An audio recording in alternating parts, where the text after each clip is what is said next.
Sally kitchen. ഇന്ന് ഞാൻ രണ്ടാമത്തെ വീഡിയോ ആയിട്ടാണ് വന്നിട്ടുള്ളത്. രാവിലെ ഞാനൊരു ഗുലാബ് ജാമുൻ്റെ റെസിപ്പി അപ്ലോഡ് ചെയ്തിട്ടുണ്ടായിരുന്നു. അത് കാണാത്തവരൊന്ന് കാണണേ. അതിൻ്റെ ലിങ്ക് ഞാൻ മുകളിൽ വരുന്ന ഐ ബട്ടണിൽ കൊടുക്കാം. ഈ ഒരു റെസിപ്പി കുറച്ച് കാലമായി ഷൂട്ട് ചെയ്ത് വെച്ചിട്ട് ഇതെല്ലാവർക്കും അറിയുന്നതന്നെ ആയിരിക്കും. എളുപ്പത്തിൽ നമുക്ക് ഉണ്ടാക്കിയെടുക്കാം. ഇഫ്താറിൻ്റെ സമയത്ത് ബ്രെഡും പഴവും വെച്ചിട്ടാണ് ഇത് ചെയ്യുന്നത്. അപ്പോൾ എങ്ങനെയാണ് ഈ ഒരു പഴം വെച്ചിട്ടുള്ള റോള് ഉണ്ടാക്കിയെടുക്കാൻ നോക്കാം. അപ്പോൾ അതിന് വേണ്ടിയിട്ട് ഞാനൊരു ഫ്രൈ പാൻ ചൂടാക്കാൻ വെച്ചിട്ടുണ്ട്. ആദ്യം ഫില്ലിംഗ് ആണ് കേട്ടോ ഉണ്ടാക്കിയെടുക്കുന്നത്. അപ്പോൾ ഒരു 2 ടീസ്പൂണോളം നെയ്യ് ചേർത്ത് കൊടുക്കുന്നുണ്ട്. നെയ്യിൽ തന്നെ ചെയ്യുന്നതായിരിക്കും ടേസ്റ്റ് ഉണ്ടാവുക. അപ്പോൾ നെയ്യ് ഒന്ന് ചൂടായി വന്നാൽ നമുക്ക് 2 പഴം കട്ട് ചെയ്ത് ഇട്ട് കൊടുക്കണം. ഈ പഴം നല്ല പഴുത്ത പഴമാണ്. അപ്പോൾ പഴുത്ത പഴം എടുക്കുകയാണെങ്കിൽ ഈ ഒരു ബ്രെഡിൻ്റെ ഉള്ളിൽ വെക്കുമ്പോൾ നല്ല അങ്ങ് ഒട്ടിപ്പിടിച്ചങ്ങ് നിന്നോളും. നമ്മളിത് വഴറ്റിയെടുക്കുമ്പോൾ നല്ലോണം വെന്ത് ഉടയും. അപ്പോഴാണ് കറക്റ്റ് ഇതിൻ്റെ ആ ഒരു ടേസ്റ്റ് കിട്ടുക. അപ്പോൾ ഞാനൊരു 2-3 ടീസ്പൂൺ പഞ്ചസാര കൂടി ചേർത്ത് കൊടുത്തിട്ടുണ്ട്. എന്നിട്ട് നന്നായിട്ട് പഴം വഴറ്റിയെടുക്കുന്നുണ്ട്. നല്ല സോഫ്റ്റായി കിട്ടുന്നവരെ പഴം കുക്ക് ചെയ്തെടുക്കാം. ശരിക്കും നിങ്ങൾ പഴുത്ത പഴം എടുക്കാൻ ശ്രദ്ധിക്കുക കേട്ടോ. പഴുത്ത പഴമാണ് ശരിക്കും ആ ഒരു ടേസ്റ്റ് ഉണ്ടാവുക. ഇപ്പോൾ പഴം ഇതുപോലെ നന്നായിട്ട് വെന്ത് ഉടഞ്ഞിട്ടുണ്ട്. പഴുത്തതായതുകൊണ്ട് പെട്ടെന്ന് തന്നെ ഉടഞ്ഞ് കിട്ടിയിട്ടുണ്ട്. ഇതിൽ ഞാനിപ്പോൾ ഏലക്കപ്പൊടി ചേർക്കുന്നില്ല. ഞാൻ ആ മുട്ടയുടെ ബാറ്ററിലാണ് ചേർക്കുന്നത്. ഞാനൊരു പിടി തേങ്ങ ചിരവിയതും കൂടി ഇട്ട് കൊടുത്തിട്ട് നന്നായിട്ടൊന്ന് മിക്സ് ചെയ്തിട്ട് ഫ്ലെയിം ഓഫ് ചെയ്യാണ്. ഇത്രയേ ഉള്ളൂ കേട്ടോ പഴത്തിൻ്റെ ഫില്ലിങ്.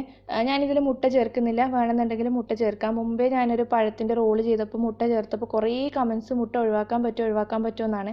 ഞാൻ അന്നേരം വിചാരിക്കുന്നുണ്ട് ഒഴിവാക്കിയിട്ടൊന്ന് കാണിക്കണമെന്ന്. അപ്പോൾ നിങ്ങൾക്ക് വേണമെന്നുണ്ടെങ്കിൽ ഇതിൽ മുട്ട ചേർക്കാം കേട്ടോ. അപ്പോൾ ഞാൻ ഫ്ലെയിം ഓഫ് ചെയ്തിട്ട് അത് മാറ്റി വെച്ചിട്ടുണ്ട്. ഇനി 2 മുട്ട ഒരു ബൗളിലേക്ക് എടുക്കാം. ഇതിലേക്ക് ഒരു 3 ടീസ്പൂൺ പഞ്ചസാര ചേർക്കാം. പിന്നെ ഒരു ഏലക്ക ഒന്ന് ക്രഷ് ചെയ്തിട്ട് കൊടുക്കുന്നുണ്ട്. എന്നിട്ട് വിസ്ക് വെച്ചിട്ട് നന്നായിട്ടൊന്ന് മിക്സ് ചെയ്തെടുക്കാം. ആ മുട്ടയും പഞ്ചസാരയും ഏലക്കയൊക്കെ നല്ലോണം യോജിച്ച് കിട്ടണം.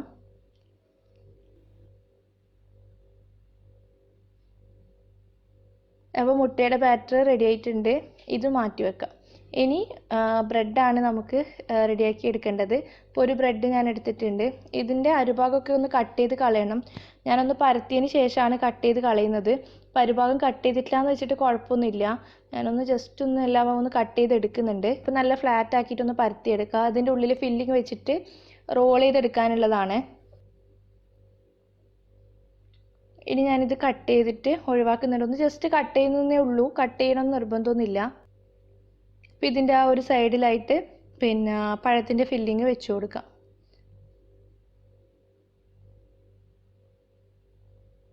ഇനി നമ്മളിതൊന്ന് റോൾ ചെയ്തെടുക്കുന്നുണ്ട്. റോൾ ചെയ്തെടുത്തിട്ട് നമ്മൾ ഒട്ടിക്കുന്നൊന്നുമില്ല കേട്ടോ. നമ്മളിത് മുട്ടയുടെ മിക്സിൽ മുക്കിയിട്ടാണല്ലോ പൊരിക്കുന്നത്. അപ്പോൾ ഒട്ടിച്ച് കൊടുക്കേണ്ട ആവശ്യമൊന്നുമില്ല. ഒന്ന് റോൾ ചെയ്തിട്ട് ഇതുപോലെ ആക്കിയെടുക്കാം. അപ്പോൾ സൈഡിലൊന്നും കുഴപ്പമൊന്നുമില്ല. ജസ്റ്റ് ഒന്ന് ഉന്തിയിട്ട് ഒന്ന് ഇതുപോലെ ഒന്ന് പ്രസ് ചെയ്ത് കൊടുത്താൽ മാത്രം മതി. ഇതുപോലെയാണ് നമ്മളെല്ലാം ചെയ്തെടുക്കുന്നത്. ഇനി നമുക്ക് ഫ്രൈ ചെയ്തെടുക്കാം. അപ്പോൾ അതിന് വേണ്ടിയിട്ട് ഒരു ഫ്രൈ പാൻ വെച്ചിട്ടുണ്ട്. ഇതിൽ കുറച്ച് നെയ്യ് തന്നെയാണ് ഞാൻ ഒഴിച്ചു കൊടുക്കുന്നത്. നെയ്യിൽ ചെയ്യുമ്പോഴാണ് പ്രത്യേക ആ ഒരു ടേസ്റ്റ് കിട്ടുക. അപ്പോൾ നിങ്ങൾക്ക് വേണമെന്നുണ്ടെങ്കിൽ ഓയിൽ ഒഴിച്ചോളൂ. നെയ്യൊന്ന് ചൂടായി വന്നാൽ നമ്മൾ റെഡിയാക്കി വെച്ച മുട്ടയുടെ ബാറ്ററിൽ ഈ ഒരു ബ്രെഡിൻ്റെ ഇത് മുക്കിയിട്ട് ഇട്ട് കൊടുക്കാം. എല്ലാ ഭാഗവും നന്നായിട്ട് മുട്ട കോട്ട് ചെയ്യണം. ഒരു മീഡിയം ടു ലോയിൽ വെച്ചിട്ട് കുക്ക് ചെയ്തെടുത്താൽ മതി. പഞ്ചസാര ഉള്ളതുകൊണ്ട് പെട്ടെന്ന് കരിഞ്ഞു പോകാൻ ചാൻസ് ഉണ്ട്. ഒരു ഭാഗം ഒന്ന് റെഡി ആയി കഴിഞ്ഞാൽ ഇതുപോലെ ഒന്ന് മറിച്ചിട്ട് കൊടുക്കാം.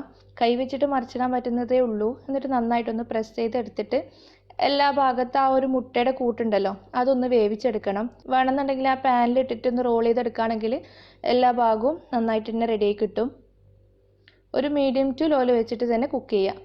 ഇപ്പോൾ റെഡി ആയിട്ടുണ്ട്. നല്ല ഒരു കറുത്ത കളറാക്കി എടുക്കേണ്ട. ഈ ഒരു രീതിയിലുള്ള ലൈറ്റ് ആയിട്ടുള്ള ബ്രൗൺ കളറാക്കി എടുത്താൽ മതി. അപ്പോൾ നമ്മുടെ മുട്ടയുടെ ബ്രെഡ് മുട്ടയും വെച്ചിട്ടുള്ള റോൾ ഇവിടെ റെഡി ആയിട്ടുണ്ട്. ഇപ്പോൾ ഞാൻ സെർവ് ചെയ്തിട്ടുണ്ട്. കുറച്ച് പഞ്ചസാര അതിൻ്റെ മുകളിലായിട്ട് ഇങ്ങനെ വിതറി കൊടുക്കുന്നുണ്ട് ഒരു ഭംഗിക്ക് വേണ്ടിയിട്ട്. പിന്നെ കഴിക്കുമ്പോൾ നമ്മൾ ആ പഴം വാട്ടിയതൊക്കെ ഉണ്ടല്ലോ അതിൻ്റെ ആ ഒരു ടേസ്റ്റൊക്കെ കിട്ടാൻ വേണ്ടിയിട്ടാണ്. അപ്പോൾ എന്തായാലും ട്രൈ ചെയ്ത് നോക്കിയിട്ട് ഫീഡ്ബാക്ക് പറയാം. വീഡിയോ ഇഷ്ടപ്പെടുകയാണെങ്കിൽ ലൈക്ക് ചെയ്യാനും ഷെയർ ചെയ്യാനും മറക്കരുത്. താങ്ക്